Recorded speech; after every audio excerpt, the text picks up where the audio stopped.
Bonsoir à tous et bienvenue sur ma chaîne Strangeria. On se retrouve pour une nouvelle histoire sur le thème du paranormal qui j'espère vous plaira beaucoup comme la précédente. Je ne sais pas si vous l'avez vue. Ça parle d'une commode maudite dans l'épisode 1. Je vous invite à aller voir la vidéo. Aussi à liker, à vous abonner bien sûr.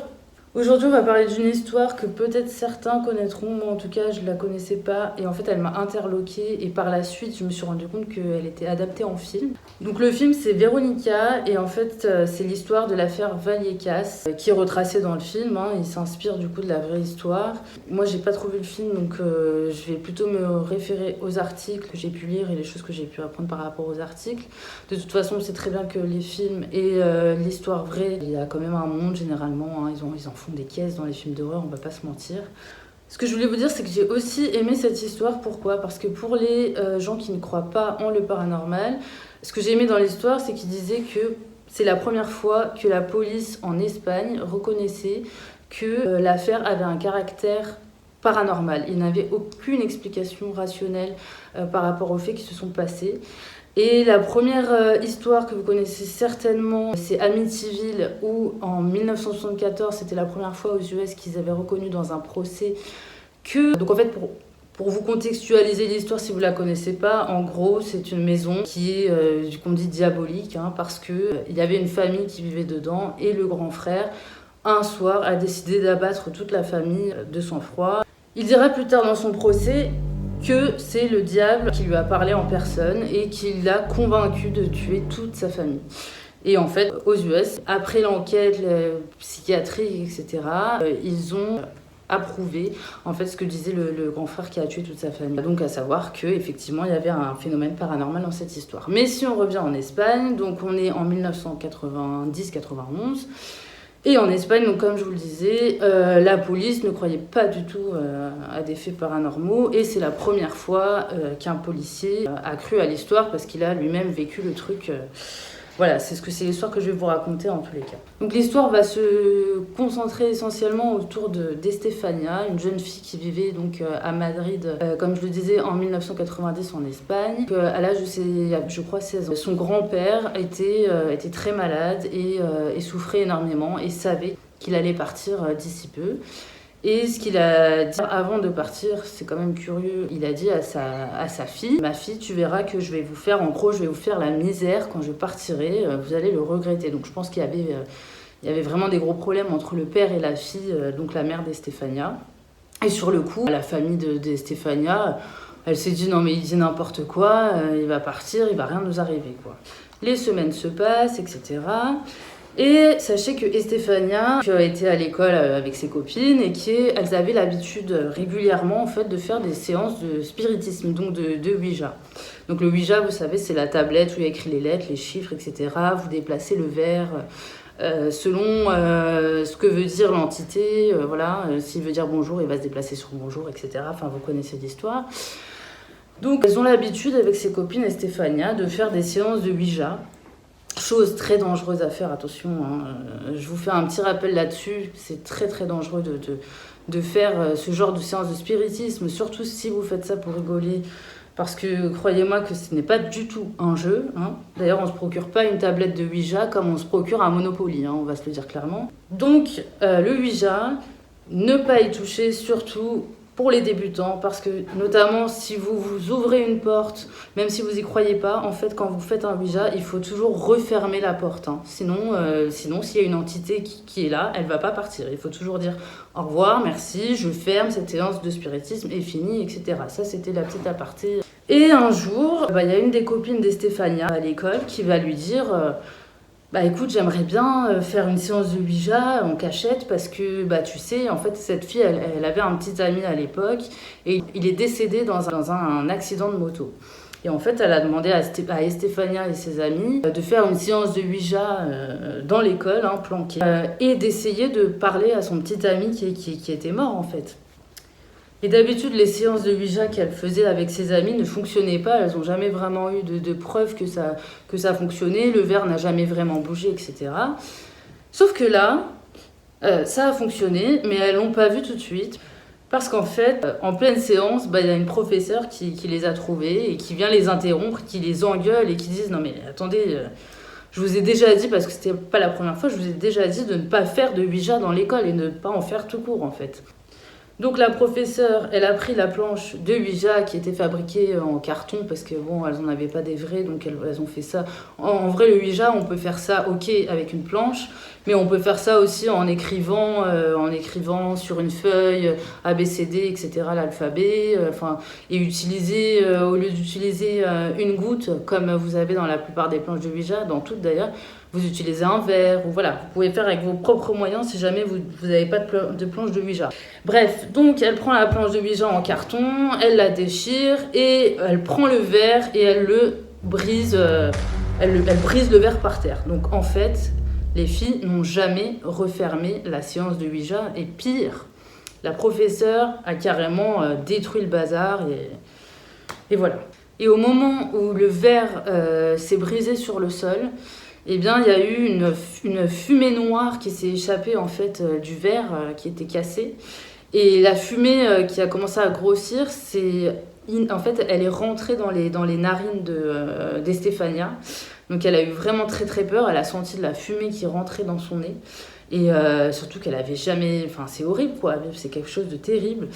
Et en fait, ça a pris une autre tournure encore pire, j'ai envie de vous dire, parce que la petite Estefania, en fait, elle a commencé à voir des ombres noires dans sa chambre la nuit, à voir des formes humaines qui lui disaient « Viens avec nous, Stefania », genre du style, ça devait être hyper flippant, quoi, à sa place, c'est terrible. Et avec toute la peur qu'elle ressentait, en fait, elle a été prise de convulsions, elle bavait de partout, et ses parents essayaient de la maîtriser, mais en fait, elle était immaîtrisable.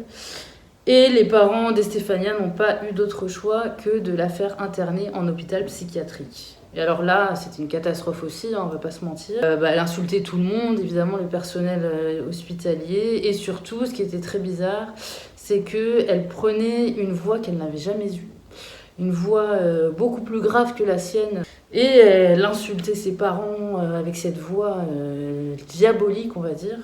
Et l'hôpital psychiatrique ne savait pas du tout quoi faire de la personne. Donc du coup, les parents l'ont emmenée dans un autre hôpital afin qu'il s'occupe d'elle. Donc la petite Estefania a fait des séjours en hôpital psychiatrique différents parce qu'à chaque fois, ils avaient l'espoir que le prochain hôpital l'aiderait, etc. Et finalement, elle a fini dans un dernier hôpital où malheureusement, elle est tombée dans un profond coma. Et elle est morte dans des circonstances... très étrange. Les médecins ne savaient pas vraiment la cause de son décès. Mais en tout cas, la pauvre en est décédée. Comme je disais, ils n'ont pas vraiment réussi à trouver la réelle cause de décès malgré l'autopsie qu'ils ont faite sur Estefania. Et du coup, ils ont conclu à un arrêt cardiaque. Voilà, c'était la seule raison plausible qu'ils ont trouvée au sujet de sa mort. Mais si seulement l'histoire s'arrêtait là. Là, on se souvient des paroles du grand-père qui a dit à sa fille « Tu verras, quand je vais mourir, tu verras la misère que je vais te faire. » Donc les parents d'Estefania et ses frères et sœurs, bien sûr, sont restés dans la même maison après le décès d'Estefania. Et le truc, c'est que là, ils l'ont moins prise pour une folle parce qu'ils commençaient à avoir des trucs super bizarres dans la maison, à entendre des voix, à voir des objets qui volaient. La température qui baisse soudainement alors qu'il fait chaud normalement dans la maison. Ils ont commencé vraiment à être très paniqués de la situation et à se dire peut-être qu'il y a un peu de trucs surnaturels quand même qui arrivent et que notre fille Estefania n'était pas si folle que ça. En fait, elle n'avait pas besoin d'un psychiatre mais plutôt d'un prêtre. Voilà. Et puis il y a un moment où en fait ça en était vraiment trop pour la famille. Il y avait trop d'objets qui se déplaçaient, etc., comme je vous disais. Et puis là, ils étaient totalement flippés, en fait. Donc la famille a décidé de se barricader. En fait, tout le monde a décidé de dormir dans la même pièce, donc le salon. Donc les parents, les enfants, tout le monde a mis leur matelas dans le salon. Et ils ont barricadé la porte avec un fauteuil. Donc c'est quand même super lourd, un fauteuil. La porte est fermée, il y a le fauteuil. Logiquement, vous pouvez pas trop ouvrir la porte, sauf s'il y a quelqu'un derrière. Et encore, il faudrait vraiment de la force. Et d'ailleurs, en plus du canapé, ils avaient mis une grosse statuette en marbre. Donc le marbre, ça pèse super lourd. Donc vraiment, la porte, elle était bloquée, quoi. C'était pas possible que quelqu'un de réel l'ouvre. Et bien sûr, la pauvre famille, au moment de se coucher, quand ils ont bien fermé la porte, ils ont vérifié que c'était inouvrable, et ben là, il y a une énorme tempête, un énorme vent glacial et puissant en fait qui a ouvert la porte du salon, hein, malgré tous les objets qu'ils avaient mis devant la porte. Et en fait, tous les objets ont volé dans la pièce, enfin c'était une catastrophe. Voilà, un truc, vous imaginez. Donc il y avait du vent, tous les objets volés, et là, on ne sait pas comment, mais les parents ont vu donc une photo d'Estefania sur le meuble du salon, qui était dans un cadre. Et là, on ne sait pas pourquoi, départ de feu. La photo et le cadre commencent à s'enflammer. Et là, ça brûle presque tout le visage d'Estefania. Et là, le feu s'arrête. Il n'y a rien d'autre qui a brûlé. Rien. C'est ça qui est vraiment très étrange. Et d'où est parti le feu aussi, on ne sait pas trop. Et à partir de ce moment-là, la famille n'a pas juste entendu des choses et vu des objets volés. Ils ont aussi vu les mêmes personnes que Estefania voyait, puisqu'elle leur décrivait voilà, des ombres noires, terrifiantes. Et en fait, la famille a commencé à voir tout ça. Donc là, c'était vraiment terrifiant. Et les jeunes sœurs d'Estefania qui ont vu aussi les ombres, elles ont hurlé, elles étaient dans tous leurs états. Et là, le père, il a dit, c'est plus possible. Là, il faut vraiment faire quelque chose. Je vais contacter la police. Voilà, peut-être qu'eux, ils pourront nous aider, peut-être qu'on fabule, peut-être que... Je sais pas, il y a quelqu'un dans la maison, et encore, pourquoi ça expliquerait ce genre de choses on va appeler la police, hein, on va voir, même s'ils ne vont pas forcément nous croire.